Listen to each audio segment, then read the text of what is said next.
Labdien! Vai gaidījāt? Humora, pulsinātāja baigi.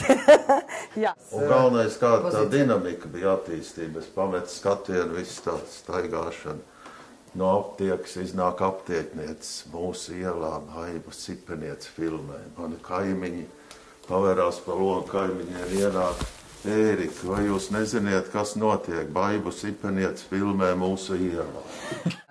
Man pirmo reizi jūsu vārds un uzvārds izskanēja, kur mājās, kad man mamma lasīja kādu no jūsu grāmatām kartupeļu stāstus un skaļi smējās. Un tik skaļi smējās, ka mēs visi prasījām, ko viņi tur lasa un kas tas par rakstnieku ir. Un to viņi teica, tas ir Hambergs, un ka viņi beigta tūlīt būšot un taisni nevarot izlasīt līdz galam.